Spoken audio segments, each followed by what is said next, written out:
2 minutes. Plasma cannons are firing. 3 green bolts hurled away from the ship, but all of them missed. As the plasma bolts passed the missile, Crow felt himself relax. For better or worse, he was now committed. Are any of the emergency message drones still operational? Yes, sir. One is still responding to commands, replied the navigating officer.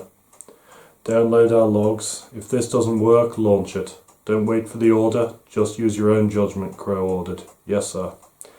If the Mississippi didn't survive, then at least the fleet would know what had happened to them. 90 seconds. Jettison charges ready. Silent running and jettison charges on my mark, Crow ordered. Fire countermeasures now.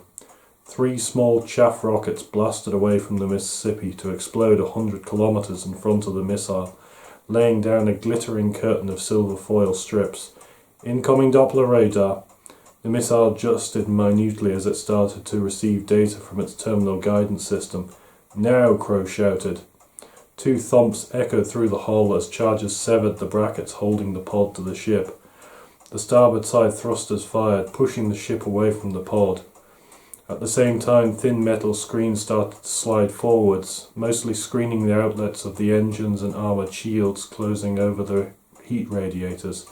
For a moment, the missile seemed to hesitate between its 2 choices as it pushed through the curtain of chaff. Then it made a tiny alteration and slammed into the cargo pod. The missile detonated only 2 kilometers from Mississippi's hull. Pieces punctured several sections of their hull, and the ship was once again rattled from stem to stern. Several members of the bridge crew let out brief cheers before being silenced by a scowl from Berg. We may have dummied the missile, Captain, but not necessarily the launcher, Berg said quietly. We'll know in a few minutes either way, Crow replied. Noting his first officer's tight expression, he turned to one of the ratings sitting uselessly in front of the upper radar array display. Garrity, go down to sickbay and get a sling for the first officer. Berg nodded her thanks as the crewman left.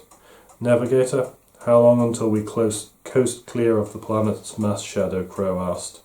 On our current track, sir, with the engines shut down, approximately 2 3/4 hours, she replied. Berg nodded to herself. Drift clear, then bug out as soon as we can, she said. Assuming the chief can get the jump drive going again. Crow switched on his intercom. Bridge Chief Engineer, report please. Chief here. Have we finished rocking and rolling yet? The Chief Engineer asked in a dry voice. We're waiting to find that out ourselves. What's the current news on the jump drive?